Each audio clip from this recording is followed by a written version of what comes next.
तीन निवडणुका आणि सलग तीन पराभव, तेही देशाची सत्ता हाती असताना एका छोट्या राज्यात पराभव होण्याची सलग दोन वेळा नामुष्की. शहर एकच पण सत्तेची केंद्र दोन. ते शहर म्हणजेच दिल्ली आणि ती दोन सत्ता केंद्र आहेत पंतप्रधान नरेंद्र मोदी आणि अरविंद केजरीवाल.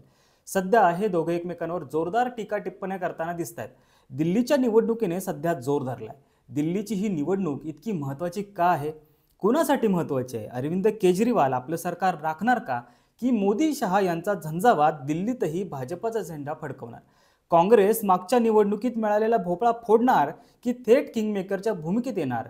दिल्लीच्या निवडणुकीत सध्या कोणते मुद्दे आहेत, हे सगळं आपण टप्प्याटप्प्याने जाणून घेणार आहोत द पॉलिटिक्सच्या माध्यमातून. नमस्कार, मी मनसूर आणि तुम्ही पाहताय द पॉलिटिक्स.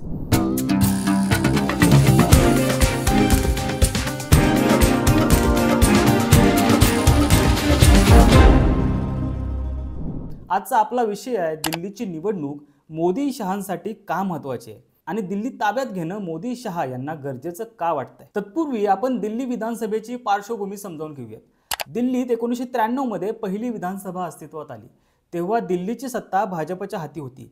या 5 वर्षांच्या काळात भाजपचे 3 मुख्यमंत्री दिल्लीने बघितले: मदनलाल खुराना, साहिब सिंग वर्मा आणि सुषमा स्वराज. त्यानंतर 1998, 2003 आणि 2008 मध्ये काँग्रेसने दिल्ली ताब्यात ठेवली होती. या तीनही टर्ममध्ये दिल्लीच्या मुख्यमंत्री होत्या शीला दीक्षित. शीला दीक्षित या दिल्लीच्या इतिहासातील सर्वात जास्त काळ मुख्यमंत्री पदावर राहिलेल्या आहेत. मात्र 2013 मध्ये जी 5वी विधानसभा निवडणूक झाली, त्यात नव्याने निर्माण झालेल्या आपच्या हाती दिल्लीची सूत्रे आली. अरविंद केजरीवाल हे दिल्लीचे नवे मुख्यमंत्री झाले. मात्र हे सरकार जास्त काळ टिकलं नव्हतं. त्यानंतर लगेचच 2015 मध्ये 6वी विधानसभा निवडणूक पार पडली होती, ज्यात आपला मात्र एक हाती सत्ता मिळाली होती. आणि 2020 मध्ये आपल्या याच कामगिरीची पुनरावृत्ती करत आपने दिल्लीचं सरकार पुन्हा काबीज केलं होतं. काही काळ अरविंद केजरीवाल तर आता आतिशी मारलेना सध्या दिल्लीच्या मुख्यमंत्री आहेत. त्या दिल्लीच्या 8व्या तर दिल्लीच्या इतिहासातील 3ऱ्या महिला मुख्यमंत्री आहेत. गेल्या 3 निवडणुकात कोणत्या पक्षाने किती जागा जिंकल्या हे एकदा आपण बघूयात. 2013 मध्ये आपला 28 जागा मिळाल्या होत्या, काँग्रेसला 8 आणि बीजेपीला 31 जागा मिळाल्या होत्या. 2015 मध्ये मात्र आपने 67 जागा जिंकल्या, काँग्रेसला भोपळाही फोडता आला नव्हता आणि बीजेपीला 3 जागा मिळाल्या होत्या.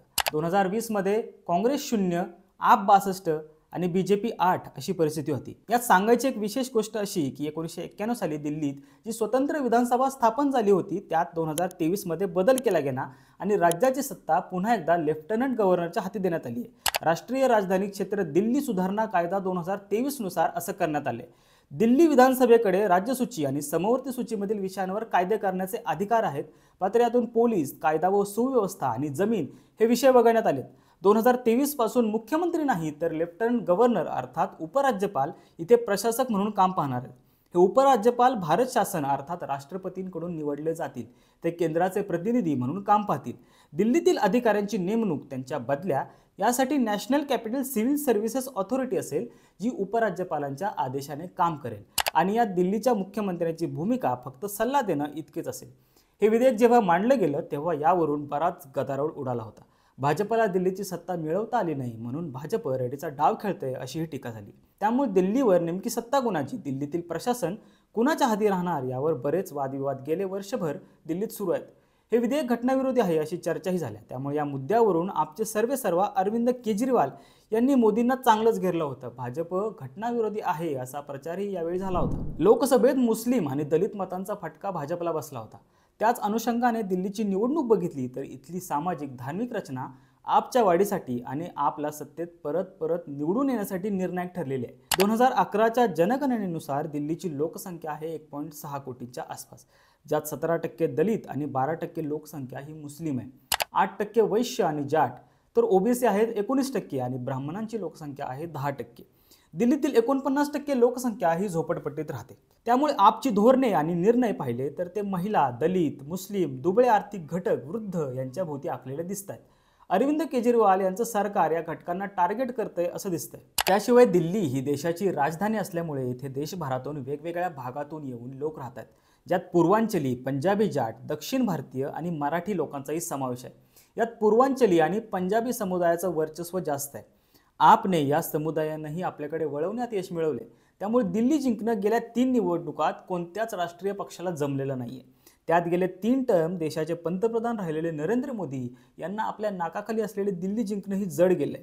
आणि त्यामुळे आत्ताची निवडणूक त्यांच्यासाठी प्रतिष्ठेची ठरलेली आहे आणि मोदी शहा त्यासाठी कामालाही लागलेत। सध्या दिल्लीचा कारभार उपराज्यपालांच्या हाती आहे। दिल्लीत सत्तेत असूनही केजरीवाल जास्त काही करतील अशी परिस्थिती नाहीये। भारतातील मोठमोठ्या राज्यांमध्ये भाजपची सत्ता आहे, तरी मोदींना दिल्लीसारख्या लहान राज्याची सत्ता का हवी आहे असा प्रश्न पडतो। आता याचं उत्तर आहे मोदी आणि अरविंद केजरीवाल यांच्या राजकीय उदयात।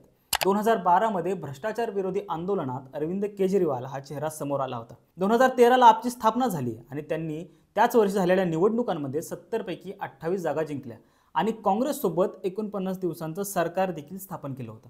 त्याच वेळी 2013 मध्ये पंतप्रधान म्हणून नरेंद्र मोदी यांचं नाव भाजपकडून पुढे आलं होतं। 2014 मध्ये ज्या लोकसभा निवडणुका झाल्या त्या मोदी लाटेत अरविंद केजरीवाल यांच्या पक्षाची धूळधाण उडाली। दिल्लीतील लोकसभेच्या सर्व 7 जागा भाजपने जिंकल्या आणि हे फक्त 2014च नाही तर 2019 आणि 2024 मध्ये देखील घडले। पण लोकसभेत केजरीवालांना धूळ चालणारे मोदी विधानसभा निवडणुकीत मात्र सपशेल अपयशी ठरताना दिसले।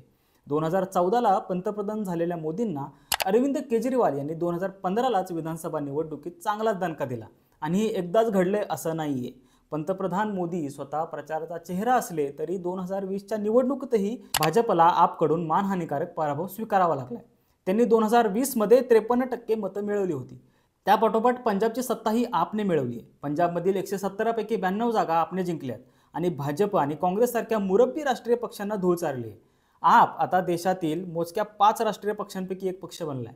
त्यामुळे दिल्लीतील सत्ता मिळवणारा पक्ष ते राष्ट्रीय पक्ष असा प्रवास आपने गेल्या 10 वर्षातच पूर्ण केलाय। त्यामुळे सलग 3 लोकसभा विजय संपादन करूनही सलग तिसऱ्यांदा दिल्लीत पराभव होणं मोदींच्या प्रतिमेला परवडणारं नाहीये। त्यामुळे मोदी कामाला लागलेत। मोदी शहा यांनी पावलं उचलत दिल्लीच्या प्रचारात स्वतःला झोकून दिलंय असं दिसतंय। काही दिवसांपूर्वी मद्य धोरण आणि उत्पादन शुल्क घोटाळ्यात आपच्या मनीष सिसोदिया, संजय सिंग आणि स्वतः अरविंद केजरीवाल यांना जेलमध्ये जावं लागलं होतं। त्यामुळे भ्रष्टाचार आणि घोटाळे यावरून केजरीवाल यांना घेरण्याचा प्रयत्न सध्या सुरू आहे। त्याशिवाय मोदींनी नागरी समस्यांचा मुद्दा प्रचारात आणलाय। खराब रस्ते, पिण्याचं पाणी, ट्रॅफिक समस्या यावर केजरीवालांवर जोरदार टीका होताना दिसते। दिल्ली एक बडी आपदा से घिरी है असं नरेंद्र मोदी एका प्रचार सभेत म्हणाले। त्याशिवाय मोदींनी झोपडपट्टी वासियांसाठी 4700 सदनिका असणाऱ्या प्रकल्पाचं लोकार्पण नुकतंच केलं। झोपडपट्टी वासियांचा दिल्लीतील टक्का पाहता भाजप सध्या आपच्या मतदार वर्गाला टार्गेट करू पाहते असं दिसतंय। भाजपची नागरी समस्या, पक्की घरं, जात समूहांची बांधणी किती कामी येईल हे निकालानंतरच समजेल। पण मोदींना मात्र यावेळी दिल्ली काहीही करून जिंकावी लागणारच आहे, नाहीतर त्यांच्यासाठी ही दिव्याखाली अंधार अशी परिस्थिती असेल। तुम्हाला काय वाटतं, दिल्ली विधानसभा निवडणुकीमध्ये कुणाचं पारडं जड ठरेल, मोदी की केजरीवाल? आम्हाला कमेंट बॉक्समध्ये नक्की कळवा आणि द पॉलिटिक्सला लाईक करा, शेअर करा आणि सबस्क्राईब करा। धन्यवाद।